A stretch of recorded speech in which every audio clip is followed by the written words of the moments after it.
Mi nombre es David, por si alguien no me conoce. Bienvenidos a esta comunidad cristiana aquí en Sant Feliu de Guíxols. Quisiera en esta mañana, quiero empezar con este versículo, que lo encontramos aquí en la Biblia. No voy a predicar de él, pero lo he puesto porque esta mañana, voy a ponerme un poquito más atrás para que me puedan, disculpadme si no me giro lo suficiente, pero lo he puesto porque en esta mañana lo que quiero compartir con vosotros, hace ya pues más de 3 semanas que le estoy dando vueltas y el tema no es fácil. La verdad es que lo he estado meditando y pensando y decir, wow, Señor, no es fácil este tema, predicarlo y exponerlo, cómo se lo va a tomar la gente. Pero al final el Señor no me ha dado otra opción porque estuve preparando otras cosas, pero al final, ¿sabes? Cuando uno empieza a preparar una predicación, pues a veces van saliendo las cosas y vas ligando la predicación y no me salía otra. Así que lo que oigas en esta mañana, pues entiendo que viene de parte del Señor.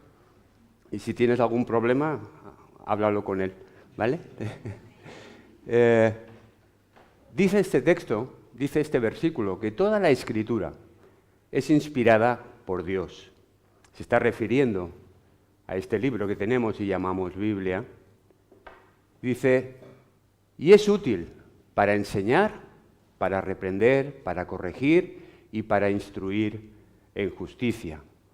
Y lo he escogido porque en esta mañana lo que tengo que, o quiero comunicaros, que entiendo que viene de parte del Señor, quizás para algunos les va a servir de enseñanza. A otros quizás les va a reprender, pero nunca Dios y nunca la Escritura está escrita para castigarnos, sino todo al contrario. No hace falta que Dios nos castigue. Nuestros propios actos, nuestras propias malas acciones ya tienen sus consecuencias en nuestra vida y las recibimos como castigo. No hace falta que Dios nos castigue. Dios nos ama, Dios te ama y quiere, a través de su palabra, enseñarte, corregirte en aquello que debas cambiar en tu vida. Quiere también reprenderte en aquello que no estás haciendo bien o que yo no estoy haciendo bien y actuando bien en mi vida. Ese es el propósito de Dios. El propósito de su palabra es el que pone a continuación en el versículo, a fin de que todo hombre, y cuando dice hombre es genérico, hombre y mujer, a fin de que todo hombre de Dios llegue a ser perfecto, enteramente preparado para toda buena obra. Ese es el propósito que Dios tuvo al dejarnos su palabra. No el de ver allí un castigo y un Dios que quiere, que está vengativo y que nos está observando para ver cuando caemos y decir, ¡ah! Te pillé yo. No, al contrario. El hombre se separó de Dios. Nos hemos separado de Dios y hacemos nuestra vida y andamos como nos da la gana. Y Dios, en su amor y en su misericordia, se acerca a nosotros. Lo hizo en la persona de su Hijo y también lo hace a través de su palabra, con el propósito de enseñarnos, de corregirnos, de instruirnos en justicia. Y en esta mañana todo lo que quiero intentar transmitiros de parte del Señor, de parte de Dios, pues es eso, para que nos ayude a mejorar, para que nos ayude a ser, como dice, hombres y mujeres preparadas, enteramente preparados para toda buena obra. Y el título que le he puesto a esta predicación es Daños colaterales. Y voy a empezar con una pregunta. No te voy a hacer la pregunta yo a ti, sino que tú se la vas a hacer a la persona que tienes a tu lado. ¿Ok? Esta pregunta no es mía, la escuché hace muchos años en una predicación Y preparando el tema que en esta mañana quiero compartir, pues me vino otra vez esta pregunta. Y es la siguiente. Pregúntale al que tienes al lado, ¿cuánto me va a costar tu pecado?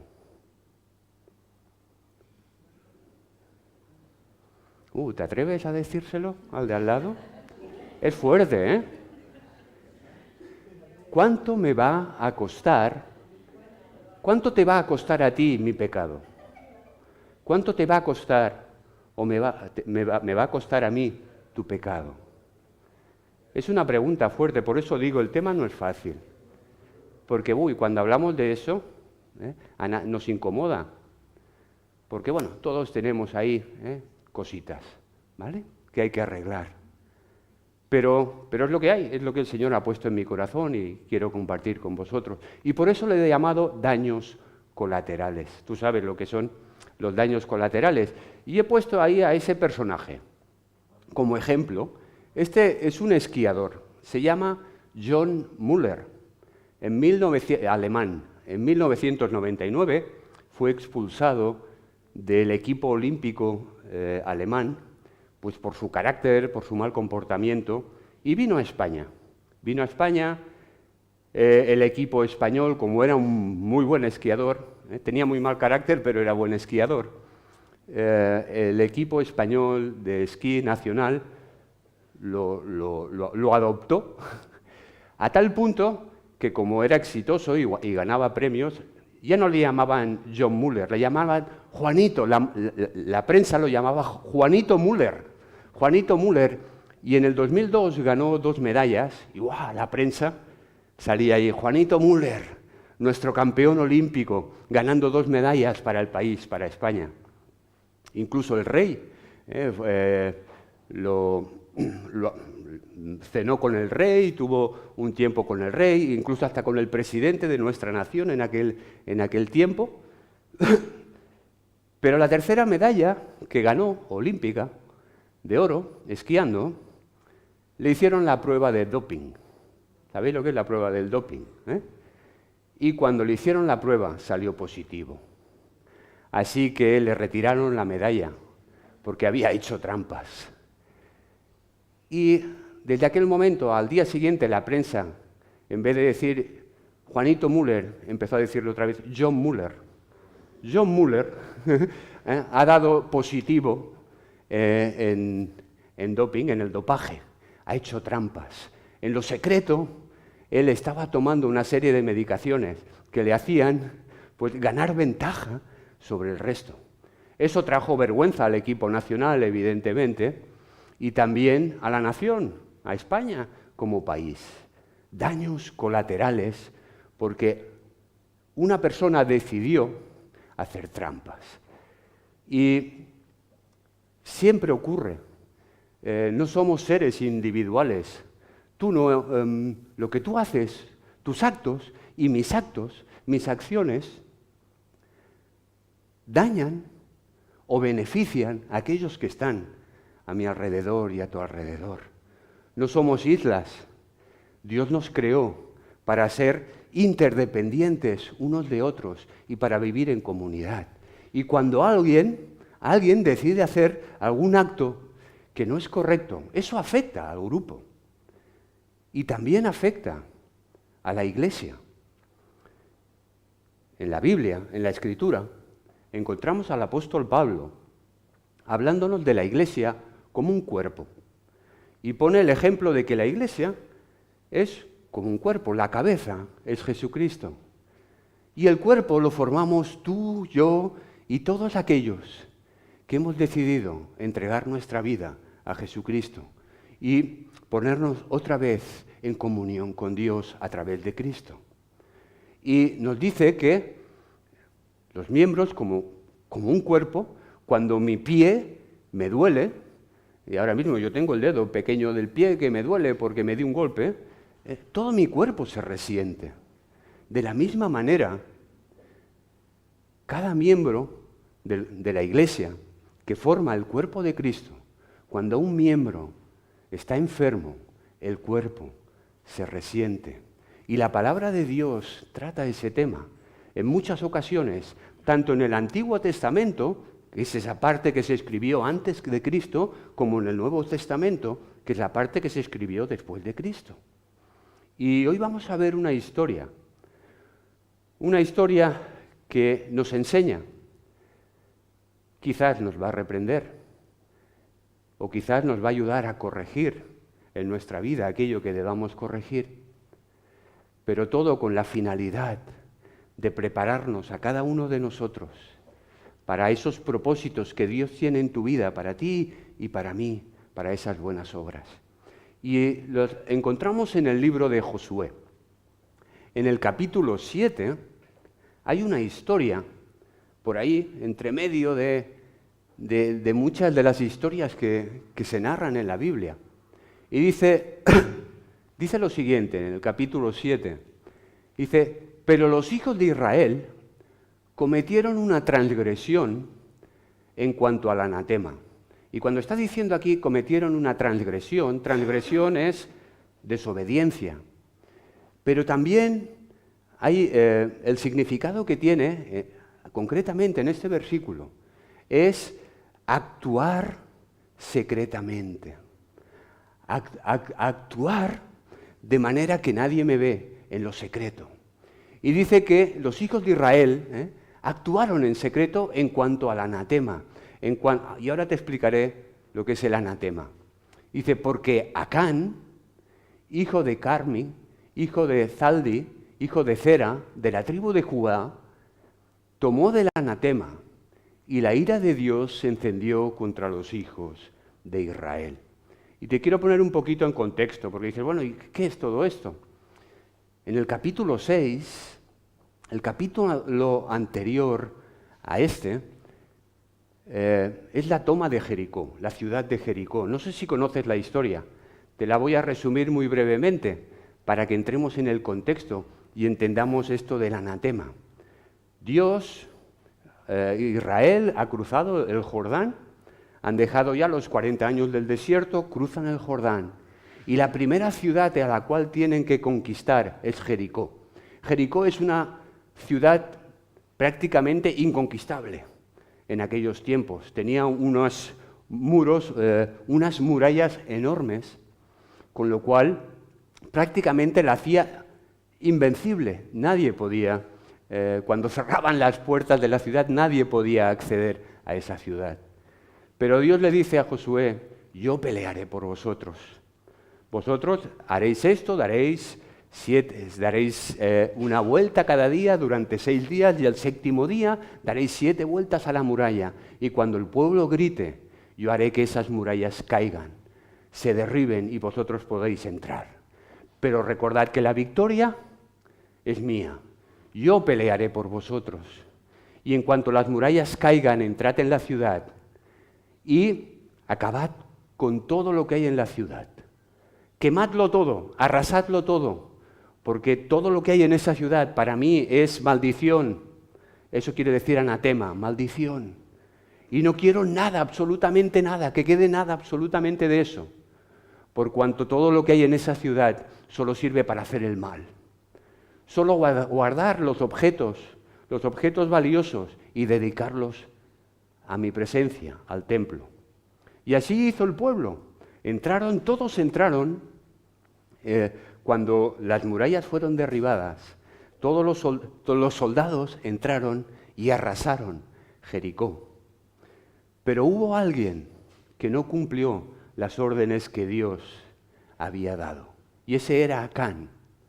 Acán entró juntamente con sus compañeros de batalla y cuando entró y vio allí un manto babilónico y vio allí 200 monedas de plata y vio también, dice el texto, que también vio un lingote de medio kilo de oro y dijo, caray, qué desperdicio, quemar todo esto. Caray, si en el fondo, oye, llevo 40 años dando vueltas en el desierto, servimos a Dios. ¿Sabes? Miro a un lado, miro al otro, nadie me ve, lo tomo y me lo quedo. A fin de cuentas, oye, es lícito coger dinero para mantener a mi familia, ¿no? Dios quiere que mi familia no pase hambre. Cogeré eso y para el mantenimiento de mis familiares. Acán lo coge y se lo lleva. Y es por eso que encontramos en el capítulo 7 este texto que dice: pero los hijos de Israel cometieron transgresión. Y mira ya cómo está tratando Dios el texto. No dice Acán cometió transgresión, sino los hijos de Israel. Porque pensamos que nuestras acciones, nuestros actos, y lo que yo hago es mi vida privada, y tú no tienes que hacer nada con ella. Y no es así, porque vivimos en colectividad. Y lo que yo haga te va a afectar a ti, y lo que tú hagas me va a afectar a mí. Y es así como Dios trata el pecado. Dios trata el pecado individualmente, pero también lo trata colectivamente, en colectividad. Israel tenía que ser un ejemplo para las naciones. Ese era el propósito de Dios. Ese es el propósito de Dios con la Iglesia, que seamos ejemplo delante de nuestros conciudadanos, delante de aquellos con los que vivimos. Pero Acán pensó que en lo secreto, haciendo esa transgresión, ese acto en secreto, podía burlarse de todo. Pero vamos a ver en la historia que no ocurre así. Dicho esto, en el versículo 1, dice que después Josué, cuando acabaron de conquistar Jericó, Josué dice que después Josué envió hombres desde Jericó a Jai. Josué estaba ignorante a lo que había pasado. El pueblo estaba ignorante a lo que Acán había hecho, porque lo había hecho en secreto. Dice, y Josué les habló diciendo: subid y reconoced la tierra. Y volviendo a Josué le dijeron, y ahora te diré lo que le dijeron. Pero aquí hay un pequeño detalle. Josué toma una serie de decisiones sin tener en cuenta a Dios.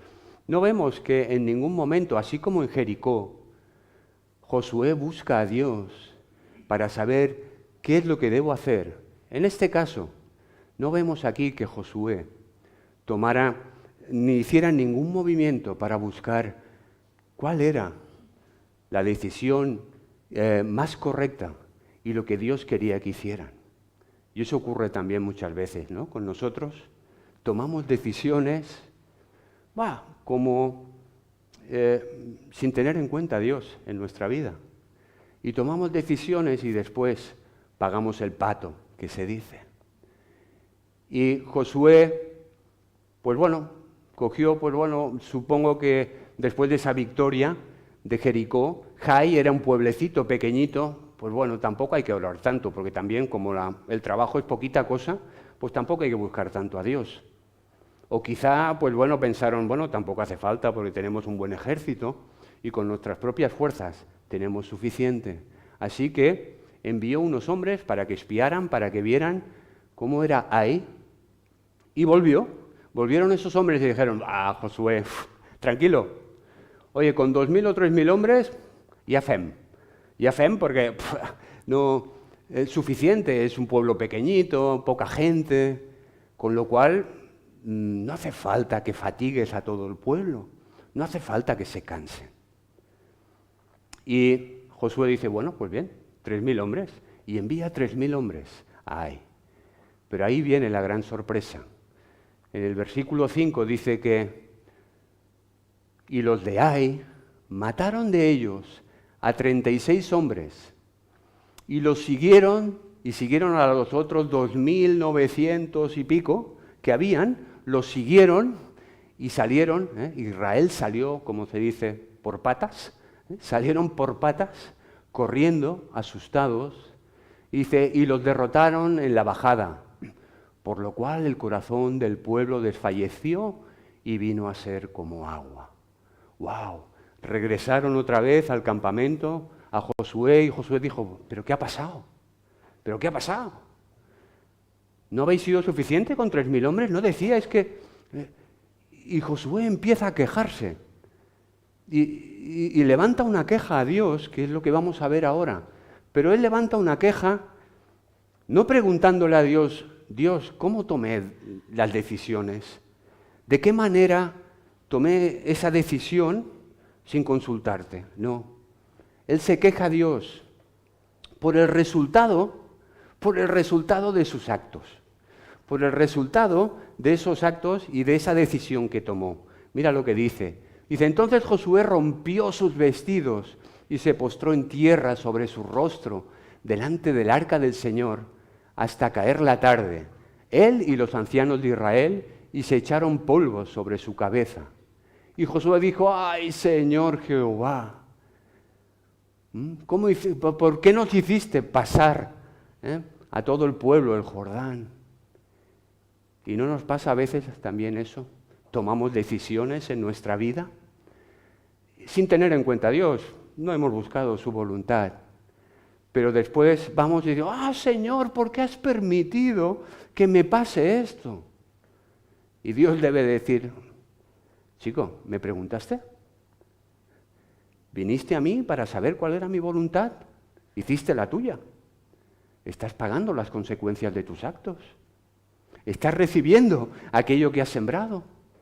Por tanto, ¿me vienes ahora a decir que por qué esto? ¿Cuántas veces, Señor, ¿por qué me has permitido? Tú podías haber hecho. Sí, yo podía. Dios puede hacerlo todo. Pero Él hace lo que cree que es bueno y necesario para ti y para mí. No lo que nosotros deseamos. Y eso es la actitud en la que Josué va a Dios diciendo, Señor, ¿por qué permitiste que cruzáramos el Jordán? Dice, ojalá nos hubiéramos quedado al otro lado del Jordán. ¿Te suena eso? Si conoces la historia del pueblo de Israel, ¿te suena? ¿Cuántas veces el pueblo de Israel durante esos 40 años en el desierto, que habían visto cantidad de milagros de Dios, que habían visto cómo Dios los había protegido, los había mantenido, había hecho con ellos 50.000 cosas? ¿Y cuántas veces se quejan a Dios y, ojalá no hubiéramos salido de Egipto? ¿Pero qué estás diciendo, atontaos? Si en Egipto erais esclavos, estabais ahí esclavizados por Faraón y Dios os liberó. ¿Qué estáis diciendo? Pero a veces también nosotros actuamos así, porque no hemos consultado a Dios, porque no le hemos pedido cuál es su voluntad en nuestra vida, y después nos quejamos de los resultados de aquellos actos que nosotros hemos hecho. Y vamos y, Señor, ojalá no me hubiera hecho cristiano, porque así no tendría tantos problemas. Porque desde que soy cristiano todos son problemas. Dice, pero atontado, ¿le has preguntado a Dios? O hacemos la nuestra y cuando entonces se nos gira todo, entonces es cuando sí le pedimos a Dios ayuda. Y Dios dice, no, si mi voluntad ya la conoces, la puedes encontrar en mi palabra. Puedes orar y buscarme, y mi Espíritu Santo te va a guiar a lo que es mi voluntad.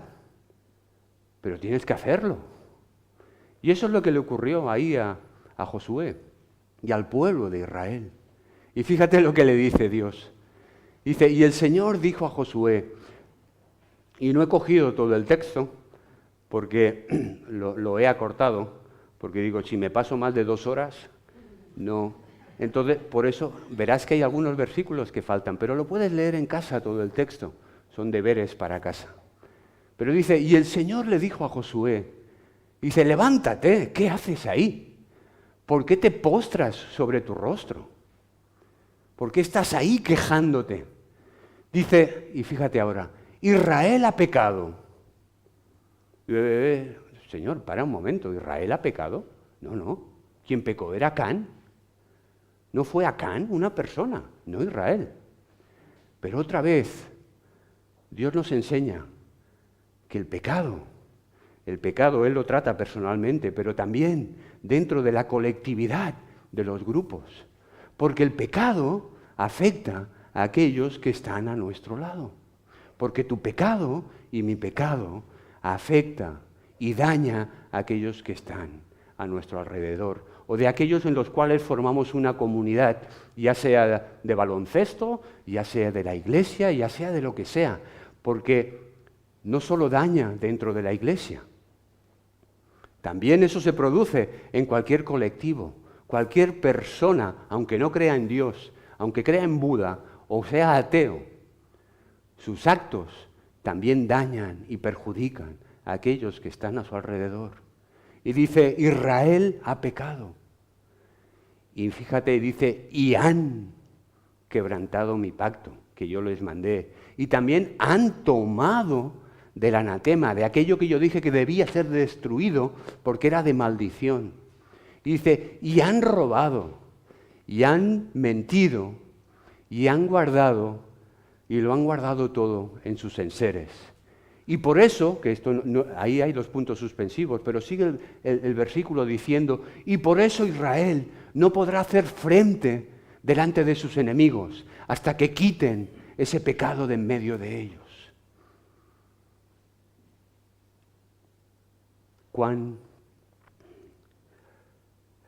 Qué alto nivel tiene Dios de su santidad y de que su pueblo sea santo.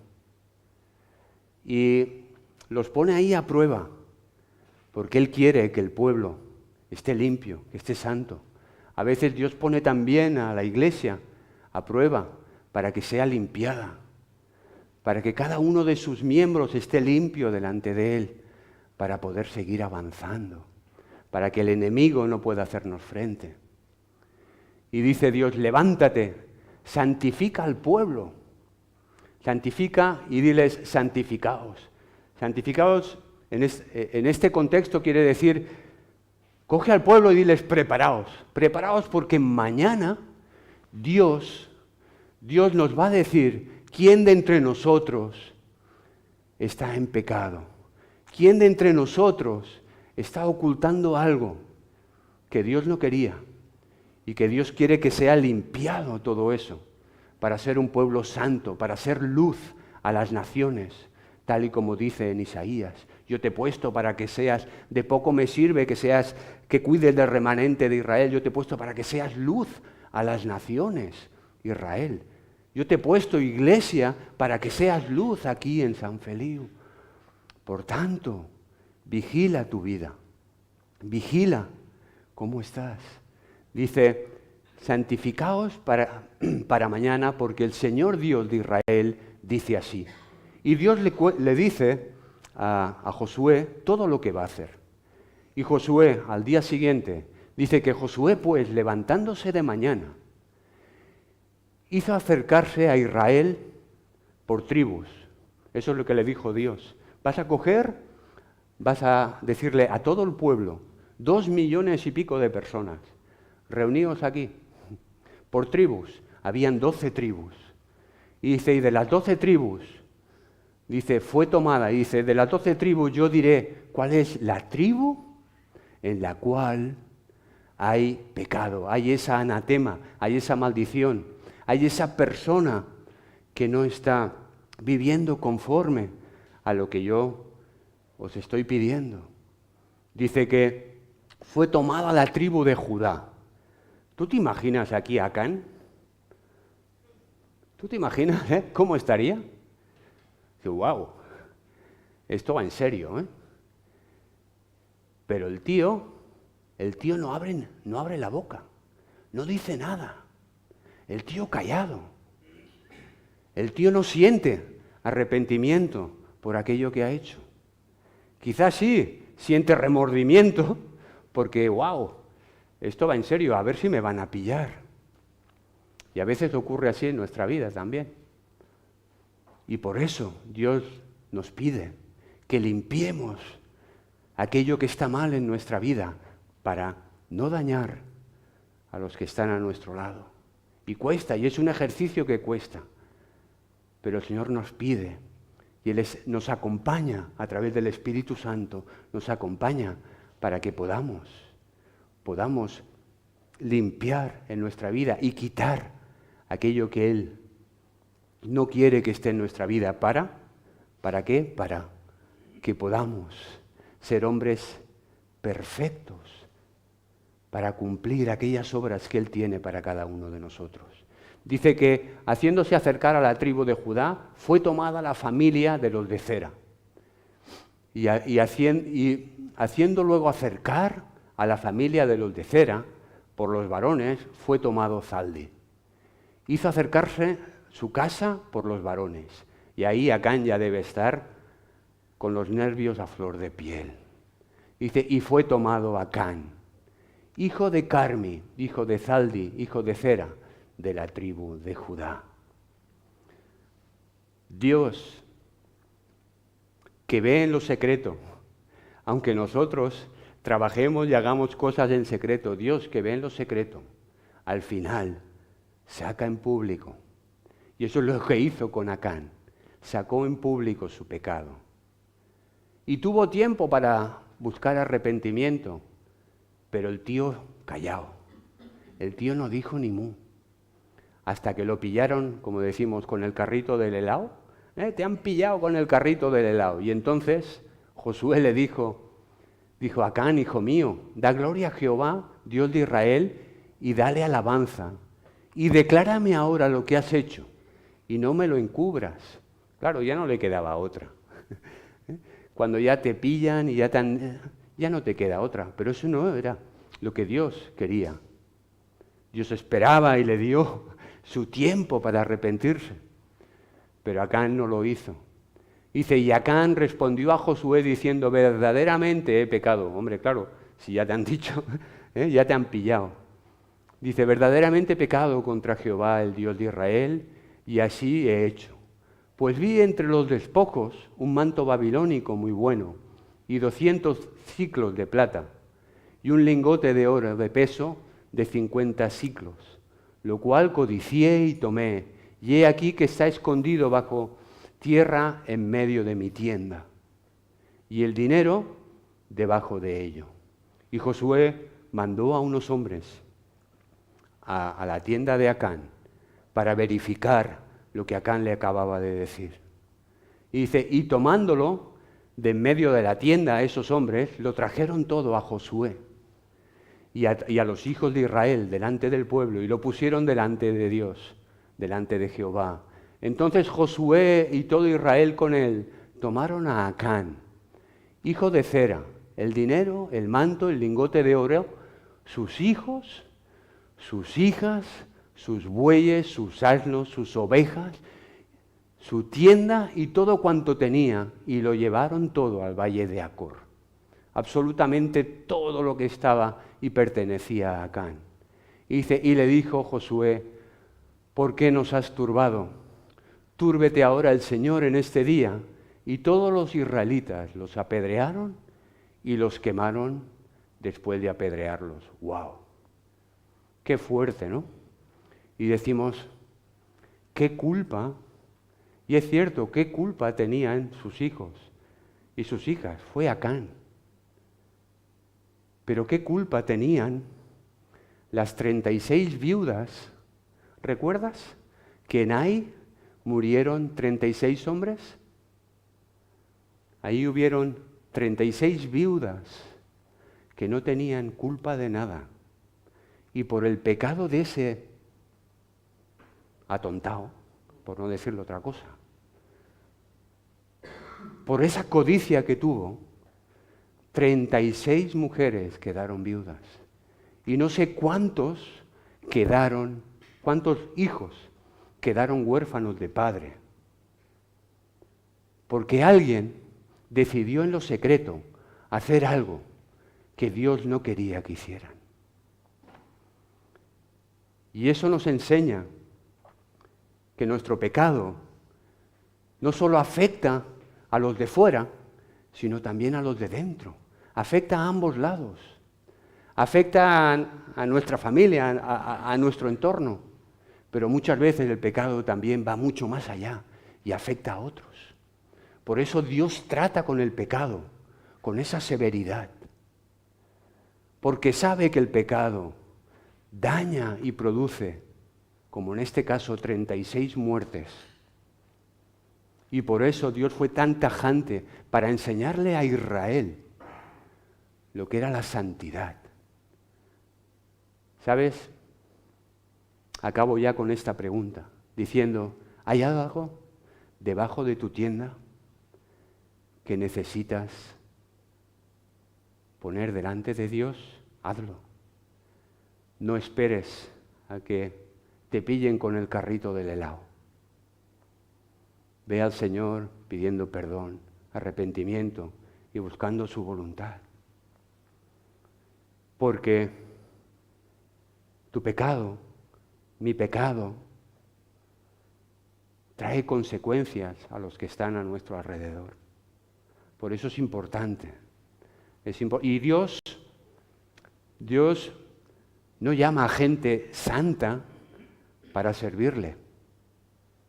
Dios no me ha llamado a mí, ni te ha llamado a ti porque eres santo, pero Él santifica a los que llama. Dios no te ha llamado a ti ni a mí porque seamos perfectos, pero Él perfecciona a aquellos que ha llamado a través de su Espíritu Santo. ¿Y que vamos a meter la pata? Por supuesto. Nuestra vieja naturaleza, nuestro viejo hombre, caray, si pudiera echarlo, pero no puedo. Hasta que Cristo vuelva y mi cuerpo sea glorificado y el pecado sea exterminado.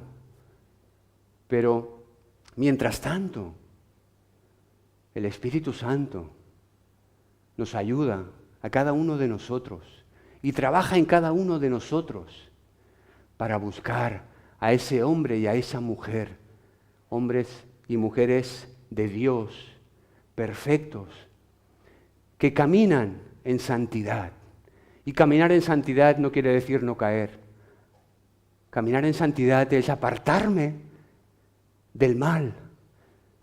Cuando yo soy consciente y entiendo que eso no es la voluntad de Dios, debo intentar en mi vida. Y cuesta horrores. Lo sé, porque cada uno tenemos lo nuestro.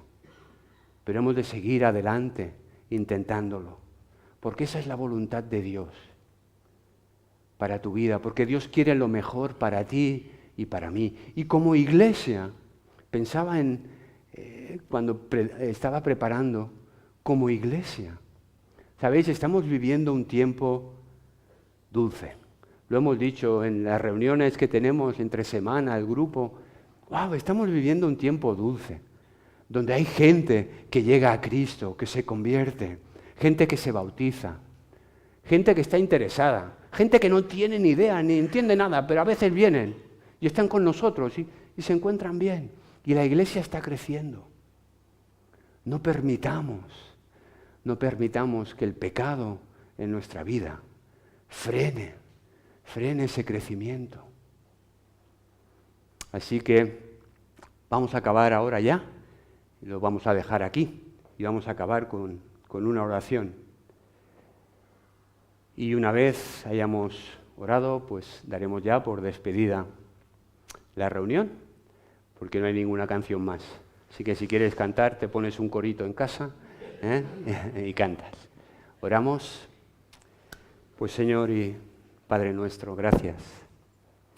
Gracias en esta mañana por podernos acercar a ti, siendo como somos, Señor, no merecedores de tu amor, no siendo merecedores, Señor, de nada, pero tu misericordia y tu gracia nos alcanzó a través de Cristo.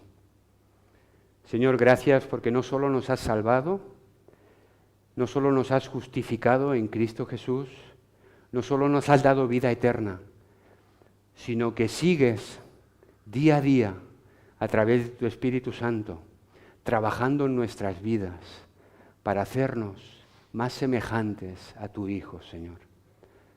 Pedimos, Señor, que nos ayudes, que descubras, Señor, en nuestra vida aquello que hemos de cambiar y que seamos, Señor, pues valientes y seamos, Señor, acogidos a ti para cambiar nuestras vidas, para glorificarte, Señor. Gracias por esta mañana, gracias, Señor, porque hemos podido también levantar nuestra voz a ti en canciones, en cánticos, y esperamos, Señor, que hayas subido delante de tu presencia con olor fragante, Señor, que te hayas deleitado con tu pueblo. Gracias, Señor, por el día de hoy. En el nombre de Cristo. Amén.